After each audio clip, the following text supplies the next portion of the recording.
presentation to you. And then at the end, hopefully we'll have some time for some good discussion and a question and answer period. I'll just say before we start here that case confidentiality has to be protected under legislation, so there may be some questions that I'm not able to answer. So the current status, so Northern Health Region staff were informed of an active TB case who attends RD Parker, and our contact investigation is ongoing.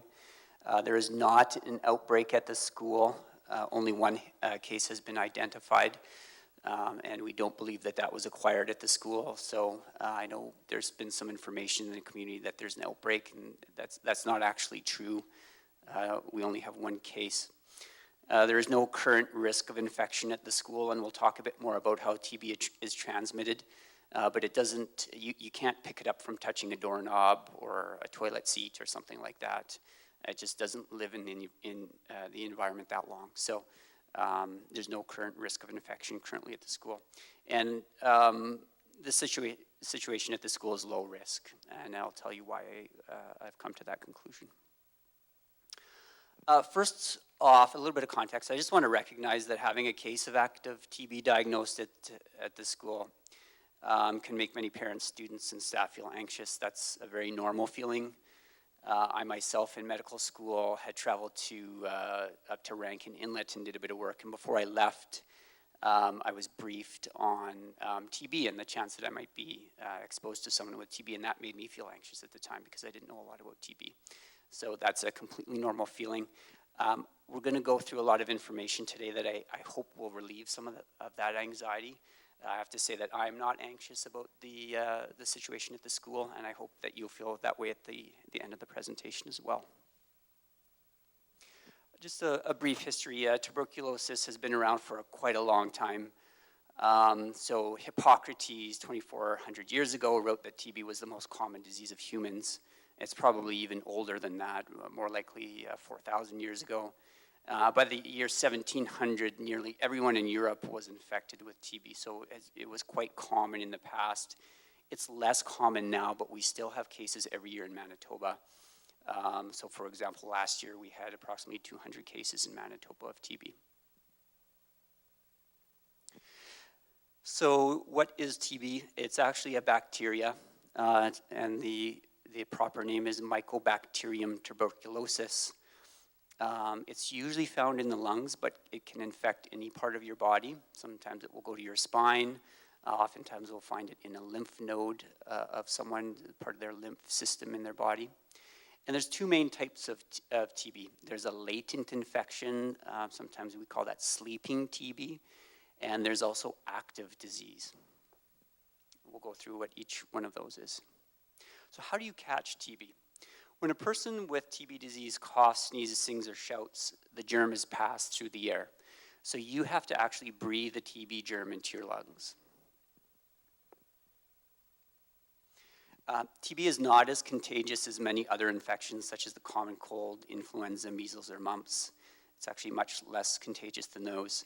It's very uncommon for TB to be transmitted in places like schools or at a workplace. And it's not transmitted by shaking hands, sharing dishes or cigarettes, or sitting on toilet seats. Furthermore, you need to be around somebody with TB for many, many hours, usually in an enclosed space, before you actually will become infected with TB. So very unlikely that it would be transmitted at the school. Your risk of infection is related to the infectiousness of the source case. So not every case of TB is the same. Some are more infectious than others, and that will affect your risk of acquiring TB from that person. Also, again, your duration and intensity of exposure. So the most likely person to catch TB is a household member or a family member of someone with active TB. You need to be around that person for usually several months or several hours in the home before you catch TB. Your risk of infection is also related to your own susceptibility. So if you're immunocompromised or taking a medication that will affect your immune system, it might make you more likely to be infected with TB. And then again, environmental factors. So if you're in a crowded house with poor ventilation, that type of setting is more likely to transmit TB than if you're in a large room with good ventilation.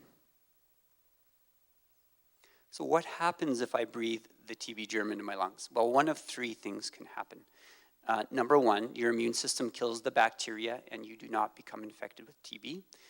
So if you have a good immune system, which most of us do in the school, we're young and healthy, you will fight that off quite well and you'll never actually know that you were exposed or infected with the TB. The second part is that you become infected with TB, but your immune system keeps the germs in an inactive or sleeping state within your body. This is called latent TB infection or sleeping TB, and we're going to talk a bit more about that in a second. And the third option is that after you're exposed, you breathe in the germs and you become infected with TB and you develop active TB disease. So the TB germs wake up in your body, and this may happen soon after infection, weeks or months or years later. So latent or sleeping TB infection. So you've breathed the TB germs into your lungs. Your body builds a wall around the TB germ. The TB germ is sleeping. It's not active. It's not replicating there. So you do not feel sick. And most importantly, you cannot make anyone else sick when you have sleeping or latent TB. So the diagram here shows a part of the lung that's walled off from the TB germ. The TB germ is not spreading throughout your body. It's just situated in that one small area. That's sleeping or latent TB. So risk factors for LTBI.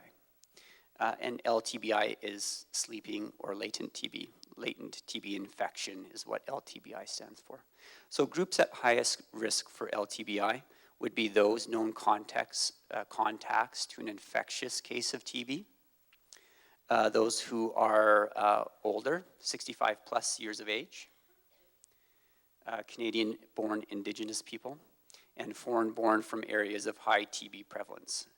Those folks would be more likely to be diagnosed with sleeping or latent TB.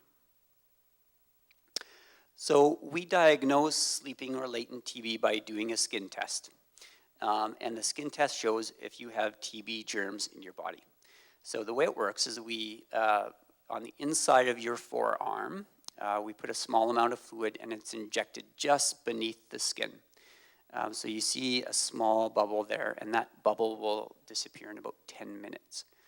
The person must return to see the nurse in 2 to 3 days. So what happens is once you get that little small bubble of fluid, we look to see if your immune system recognizes that fluid and if it causes a reaction. So a reaction will be some swelling to the site, oftentimes some redness and maybe some blistering. The swelling or the lump there is what we actually measure. And based on the measurement, we can get a sense of whether you have TB in your body or not. So a person with a positive TB skin test is someone with TB infection. If a skin test is positive, it can sometimes be difficult to ascertain whether the infection is from an exposure long ago or if it was recent. So in the case of the school here, if we were to only do one round of TB skin testing, we may not be able to tell if that was from an exposure that you'd had years ago or if that was more recent. So we actually do 2 rounds of TB testing. And the reason for that is if the first round of TB testing in a person comes back negative, but the second one 8 weeks later comes back positive, it tells us they've recently been exposed to TB and their immune system is waking up to that and is showing signs of being exposed. It's one clue for us to tell whether there's transmission in a certain environment or a certain location. Treatment of latent or sleeping TB. So active TB disease must always be excluded prior to starting treatment for latent TB. So whenever we diagnose someone with sleeping or latent TB, they'll have a positive skin test. Then we'll ask them to do a sputum or a spit sample for us, and we'll talk a little bit more about that in a second. A chest x-ray and blood work. So 90 to 95% of people with latent or sleeping TB will not go on to have active TB in the future. And the first time I read this, I was quite amazed. So you could go your whole life without ever knowing that you've got the TB walled off inside of you, and it will never bother you, will never cause a problem for you. Most people, actually, it will not cause a problem. For each individual with a positive TB skin test, a discussion is had about the pros and cons of starting treatment. So there are some cons of treatment. The antibiotic that we use to treat sleeping TB can sometimes be hard on the liver. And so we can do a calculation to try and get a sense of the risk of that TB, of that sleeping TB developing into active TB over your lifetime. And so we can talk about the pros and cons. So the treatment is an antibiotic called isoniazid. So this is treatment of Ltbi or sleeping TB. Again, it may be harmful to the liver, but it's actually quite rare for young people to have any liver issues from INH. The risk for hepatitis or liver issues from INH goes up as you get older. And if you're an elderly person, it's at the highest level of risk. And the standard treatment is 9 months of INH. It's quite a long course of therapy. So how do you get TB disease, which is another term for active TB? So if you have latent TB infection in your body and your body becomes weak, the wall around the TB germ can break down. If the wall breaks down, the TB germs will wake up and make you sick, and that is TB disease or active TB infection. So there's actually a number of different conditions or things that can affect your immune system so that the TB germ, the sleeping TB germ, wakes up inside your body. And a few of them are listed here. So for children under the age of 5, they're more likely to have active TB. If you have HIV, organ transplantation, etc. So there's many types of different things that can cause you to have an increased risk of that sleeping TB turning into active TB. What are some signs and symptoms of active TB disease? These are the common ones here. So weight loss over time. You can get night sweats where you would soak your bed sheets. It's not just being hot, it's actually sweating until you soak your bed sheets. You get a fever. You feel tired or weak. Chest pain is possible. And then coughing for 2 weeks or longer, including coughing up blood. Those are the main symptoms. So I think it's worth mentioning, at this time of the year, oftentimes there's colds going around. And so you really need to have a fairly significant cough, oftentimes with other symptoms, for it to be TB. I think some people hear the word TB, they may have been exposed, they've had a cold for a while, and they're coughing, and it creates a sense of anxiety. I think there's quite a low risk that any cough in a student here at the school would be related to TB. It's much more likely to be related to some other common cold virus that's going around this type of year. Sputum test for TB. So this is one way that we can diagnose an active case of TB. Anyone with symptoms of TB should collect 3 samples of sputum coughed up from the lungs, and then we send those samples down to the lab in Winnipeg. So it essentially is your phlegm, and we like to get it from the lungs, and then we look for the bacteria in that phlegm to see if there's TB bugs in there, TB bacteria. We also will do a chest x-ray to diagnose active TB. The chest x-ray may show TB scars or disease from the past. And a nurse can send you for a chest x-ray. Anyone with symptoms of TB should have a chest x-ray, so that's part of our standard workup for anyone that's presenting with symptoms of active TB disease, or anyone that's diagnosed with a sleeping TB before we start treatment. We'll do that. Antibiotics for active disease, so it's different than for sleeping disease. We actually use 4 different antibiotics and vitamin B6. as well added on to that, and the standard treatment is for 6 months. So hospitalization, anytime someone is diagnosed with active TB disease, we start them on treatment in hospital in an isolation room. And the hospital stay is typically about 2 weeks, would be a minimum of 2 weeks, or as long as needed until no longer considered infectious. So any time that we diagnose an active case, they are essentially not in the community while they're still infectious.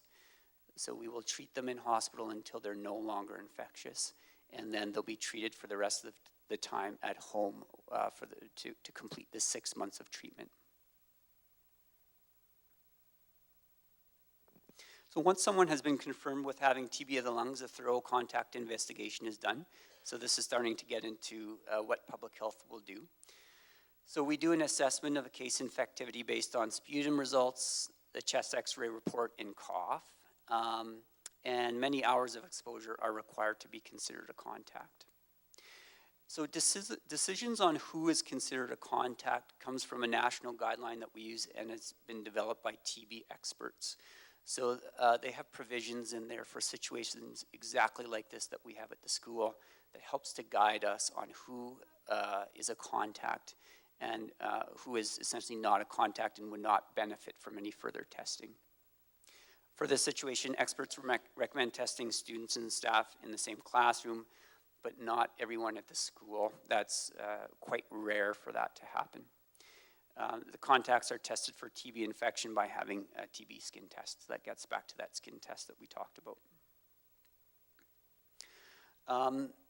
A little bit more in depth about our investigation in this type of scenario. So once we receive the initial test results, we do a risk assessment with staff and plan for a contact investigation. We would collaborate with a school to inform of the case and undertake the contact investigation. Typically generate some parent letters to make sure everyone's aware of the situation, and then do some education. So I've been doing a fair amount of media, both the CBC, Thompson Citizen, to get some education out there about TB. And then, of course, a school session such as this is another way to do it. In particular, for the situation here at RD Parker, classroom contacts and those who have significant immunocompromise will have further TB testing and assessment of their symptoms, and that will be starting tomorrow, Wednesday, February 22nd, with reading of tuberculin skin test on Friday the 24th. And those people that would benefit from that testing were notified already through a letter.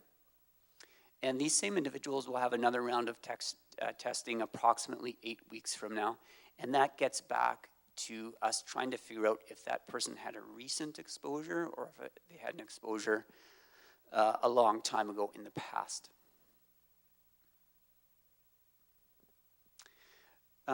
So others with immune-compromising conditions also benefit from testing, even if they weren't in the classroom. So these kids or staff or students will be on something called a TNF-alpha inhibitor. It's a special type of medication that treats autoimmune disease.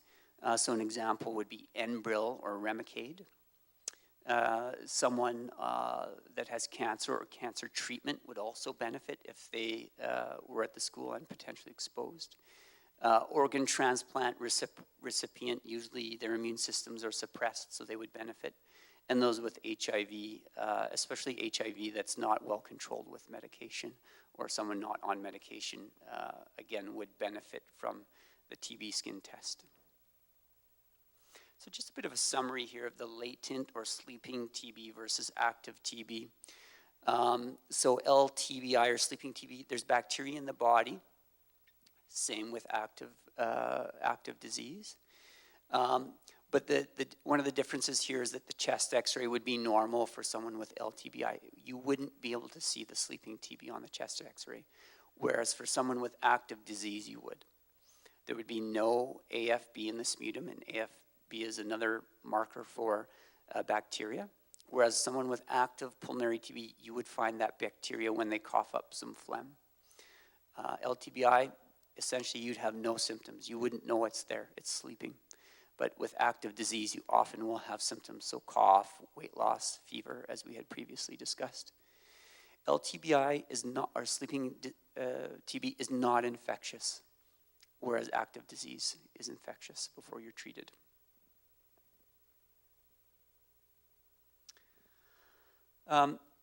I wanted to add a little bit about the BCG vaccine.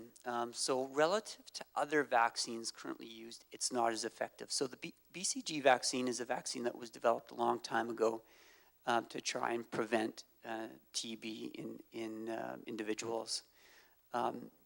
Unfortunately, it's not as effective as some of the other vaccines that we have. So it's about 78% effective at preventing severe disease in newborns, but the duration of protection appears to be quite short. So experts currently do not recommend as part of a regular vaccination schedule for most Canadians. BCG vaccine is used in 4 main places: infants in high-risk communities. And high-risk communities actually has a specific definition of how many cases of active TB had been diagnosed in the previous 3 years. And that's 15 per 100,000 people. Also, infants born to mothers with TB would be eligible. Persons at high risk of repeated exposure. And this would be quite limited. So this might be someone that's working in a lab type setting with TB and working with it every day. And certain travelers to locations with very high rates of TB also may benefit from the BCG vaccine. A BCG vaccinated individual is still eligible for TST. In Canada, currently, BCG vaccine is not used in many provinces, but in Manitoba, we do use it in certain First Nations communities. And we give it right after birth. So that giving it that soon in life does not affect the TST result when someone gets older. And unfortunately, if you've had a BCG vaccine, you're still at risk for getting TB, which gets back to it not being as effective as some of the other vaccines that we currently use. So its main use is to prevent severe disease in very young children. We had someone call and ask, why couldn't TB testing be done last week? So we're doing it this week, even though we found out about the case last week. There's a few different reasons for that. One is the timing of the test. So the tuberculin skin test or the TB skin test needs to be read within 48 to 72 hours after it's placed in the skin. So the implication here is that we can't start testing later than Wednesday. If we if we placed the TST on a Thursday, then it would have to be read on Saturday, which doesn't work with the school week, obviously. So by the time we had the information about the positive test, it was too late in the week for us to go ahead and start testing. There were also some logistical issues with starting right away in an investigation of this magnitude. So we think that we'll have approximately 100 people that are eligible for the TB skin test. So we had to order a big shipment from Winnipeg, which took a little bit of time to get up here, so we couldn't have even started the next day if we had wanted to. And we are testing mainly for latent TB infection, which is not infectious and usually does not go on to cause active disease, as we had discussed. So essentially, it's not, this type of situation is not as urgent as some other types of situations. For example, a measles outbreak, that would be something that we'd want to get on right away. But we're not expecting that anyone in the school will have been infected with active disease. So we're mostly looking for latent infection. And again, those people are not infectious. They're not spreading around to other classmates. So waiting a few extra days to make sure we have a very good response and system in place to test students and staff is okay to do. The bottom line, this is the last slide. I think there's a low chance that someone in the school will have been infected with TB. TB, even if you're diagnosed with it, it's completely curable. We have lots of good antibiotics. And if you're concerned about symptoms that you or a family member have that might be related to TB, please see your doctor or nurse. That's the end of the presentation. Why don't we open it up? Thank you.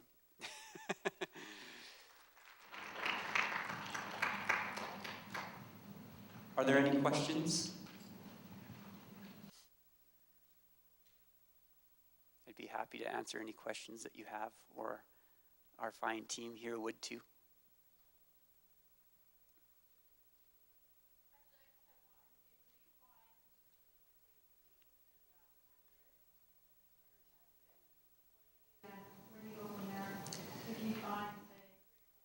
Yep.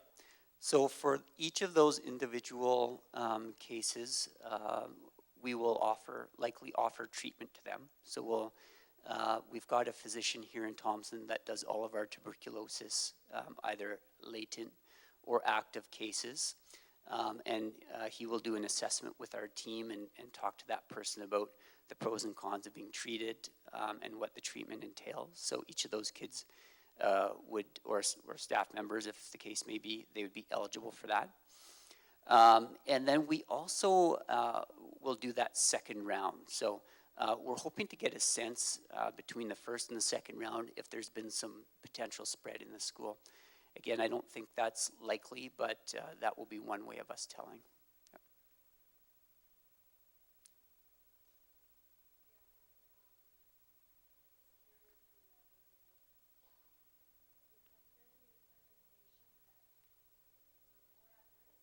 Mm-hmm. Yeah. Fantastic question. So when we say that Indigenous Canadians are more at risk for TB, it's a broad generalization, first of all, but it relates oftentimes to living conditions in some First Nations communities. So overcrowded housing, poor housing with poor ventilation helps to transmit TB.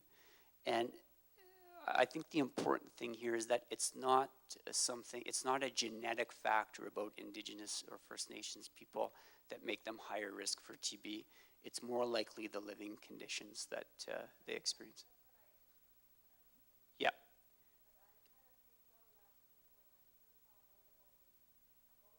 Yeah. Mm-hmm.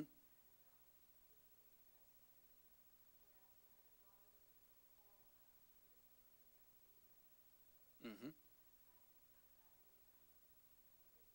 Okay. Yeah. Yeah. And again, I completely understand the anxiety that might come. I think it's important to say that I think the risk of transmission from this case to someone in the school to somebody at home is almost zero. Because for a person to transmit TB, they have to have symptoms. So they would have fever, they'd have cough, they would have night sweats. You would likely know that if one of your family members had those symptoms. So it's not necessarily a case where someone will be infected and infectious without actually having any symptoms. Yeah. Yeah. You're welcome. Yeah.